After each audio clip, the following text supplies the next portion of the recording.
Sir ఎవరో GK గారంట Hyderabad నుంచి phone చేశారు, ఒకసారి మాట్లాడతారా? జీకేనా? హలో ముఖర్జీ, విక్కీ గాడి మీద పగ తీర్చుకోవాలంటే బలం సరిపోదు, ప్లాన్ కావాలి. ప్లాన్ అంటే? ఇక్కడ వాడికో ఫ్యామిలీ ఉంది, వాళ్ళందరికీ వీడి మీద ప్రేమ ఉంది, వీడికి వాళ్ళన్నంటే భక్తుంది. ఇదే ప్లాన్. నా ప్లాన్ కి నీ పగ తోడైతే విషయం చిక్కగా ఉంటుంది. జల్దీ ఆ జాओ, మిల్కే దేఖ్ లేంగే. ఓకే.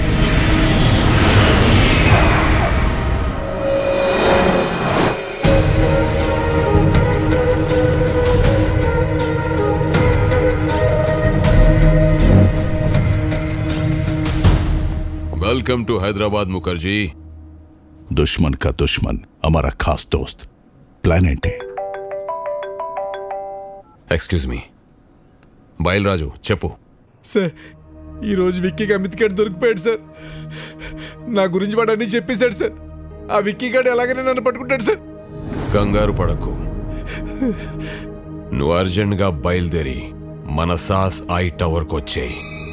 మన వాళ్ళు వచ్చి నిన్ను పికప్ చేసుకుంటారు. ఈ రాత్రే నిన్ను దుబాయ్ పంపిస్తా. అలాగే సార్, నేను అక్కడికే వచ్చేస్తాను సార్. ఎరా దొరికింద్రా, సొరచాప ఎక్కడున్న వస్తుంది. What's the plan?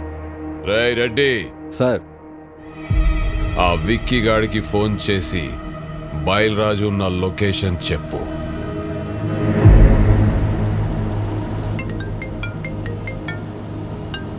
హలో, మీరు వెతుకుతున్న బయల్రాజు నానక్రామ్గూడలోని సాస్ బిల్డింగ్ లో దాక్కున్నాడు. జీకే మనుషులు అతను చంపడానికి ప్రయత్నిస్తున్నారు. మీరు వెంటనే వెళ్ళి రక్షించుకోండి సార్. మీరెవరు? నేను రాజారాం గారు శ్రేయభిలాష్ నండి.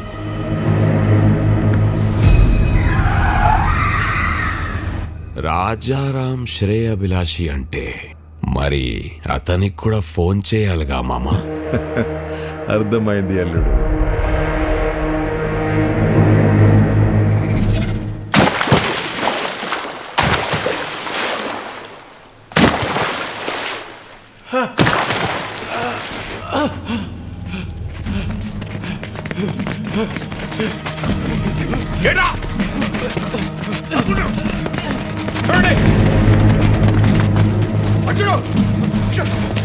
జీకే గారు, మన వాళ్ళు నన్ను చంపడానికి ట్రై చేస్తారు. నన్ను ఎందుకు కొడుతున్నారు?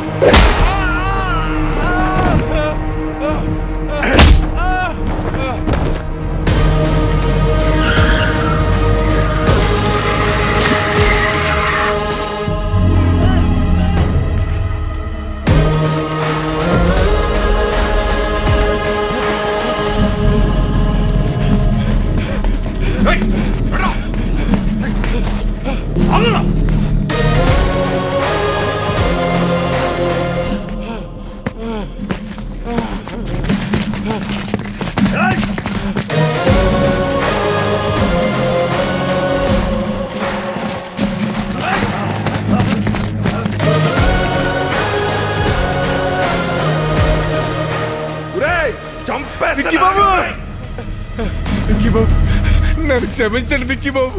నేను డబ్బు కగుర్తుపడి పని చేశాను. నన్ను ఎలాగైనా సరే ప్రాణాలతో కోర్టుకు తీసుకెళ్ళండి. నేను ఎప్రూవ్గా మారిపోతాను. ఆ జీకే గురించి మొత్తం నిజం చెప్పేస్తాను. దయచేసి నన్ను కాపాడండి బాబు.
నువ్వు కొట్టిన దెబ్బలు నా కొడుకు ఒంటి మీద మానేయేమో గాని కలకత్తాలో నా ఇజ్జత్ మీద కొట్టిన దెబ్బలు ఇంకా మానలేదు.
బయలురాజు బయలురాజు బయలురాజు నన్ను కోర్టుకు తీసుకెళ్ళండి.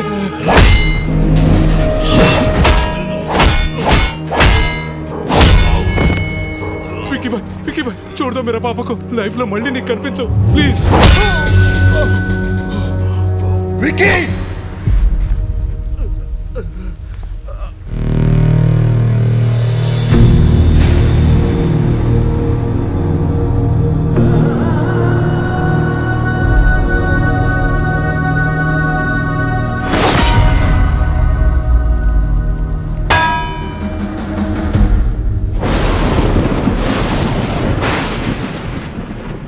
వాడి గురించి నాకు ముందే తెలుసుంటే మిమ్మల్ని అసలు పిలవమని చెప్పేవాడినే కాదు.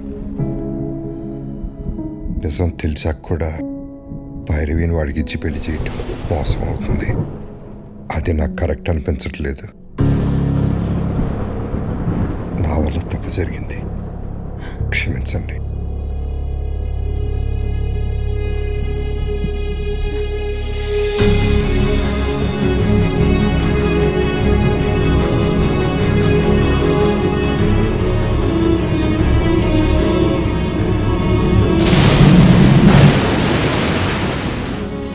ఏరియాలో నా కాంట్రాక్ట్స్, నా బలగం, 100 కోట్ల ఆదాయాన్ని సొంతం చేసుకొని ఎక్కడికొచ్చి డ్రామాలాడుతున్నావా?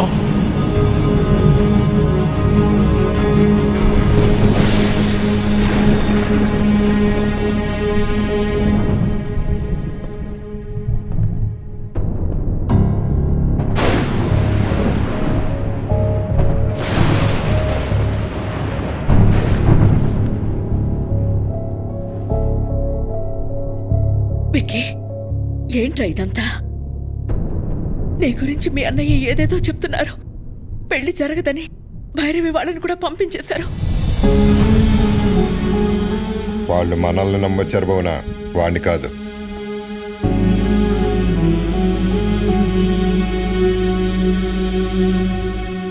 ఏంట్రా ఇదే? మేము చూస్తున్న విక్కీ నిజమా?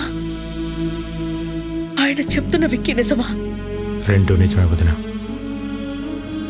రెండు నేనే. అన్నయ్య చెప్పినట్టు నేను మారకపోవటం నిజం,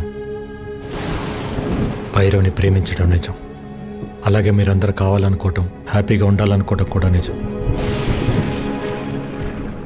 అంటే నా కళ్ళతో నేను చూసింది అబద్ధమా? కాదన్నయ్య, నీకు నాకు తేడా ఏంటో తెలుసా? చిన్నప్పుడు ప్రపంచాన్ని నాకు నీ కళ్ళతో చూపించాలనుకున్నావు, నేను నా కళ్ళతో చూద్దాం అనుకున్నాను. గొంతెత్తితే తలెత్తాను, చేయితే కాలెత్తాను, దాడికి దాడి, మోసానికి మోసం చేశాను. చేసిన తప్పు సమర్థించుకుంటున్నావా? నేను చేసిన తప్పే కాదంటున్నాను. నేను చేసింది చెప్తే మీరు బాధపడతారని నేను అబద్ధం చెప్పాను. మీ ప్రాబ్లం నాకు తెలిస్తే నేను బాధపడతానని అందరి చేత నువ్వు అబద్ధం చెప్పించావు.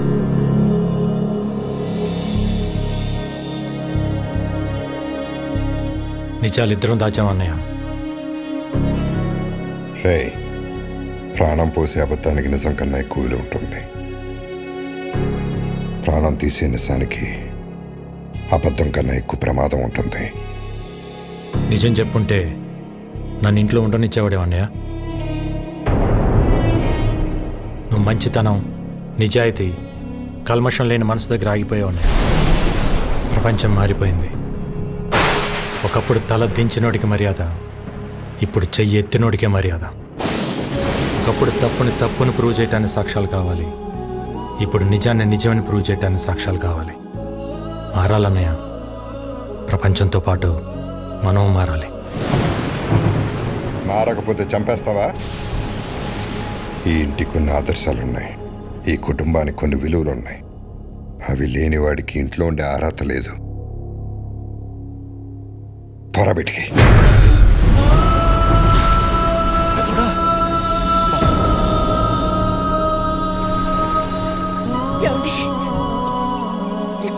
ఏంటి మాటలు?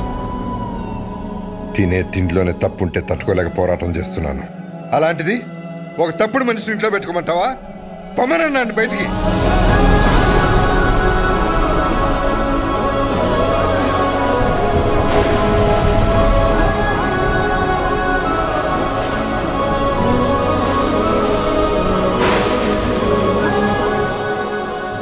నేను ఎందుకు వెళ్ళాలి? నేను వెళ్ళను చెప్పండి. ఆయనేమో నేను తిరిగి రావాలని హోమాలు చేయొచ్చు, వదినేమో నేను బాగుండాలని చెప్పి పూజలు చేయొచ్చు.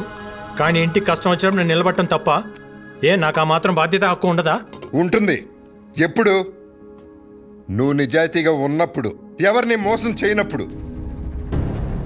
అయినా ఇంట్లో ఎప్పుడు ప్రేమల గురించి, గౌరవాల గురించి, బాధ్యతల గురించి మాట్లాడేవే తప్ప హక్కుల గురించి ఎప్పుడు మాట్లాడలేదు. నీకు ఆ హక్కే కావాలంటే మేమే ఇక్కడి నుంచి వెళ్ళిపోతాం.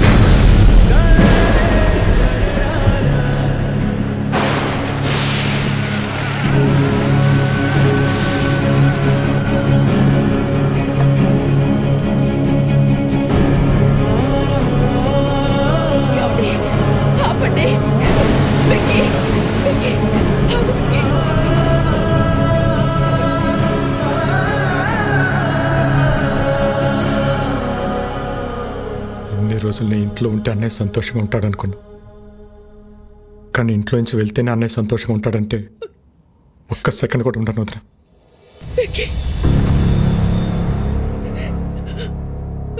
ఇన్నాళ్ళు నేను లేకుండా ఉండటం అలవాటే మీకు, ఒంటరితో నాకు అలవాటే.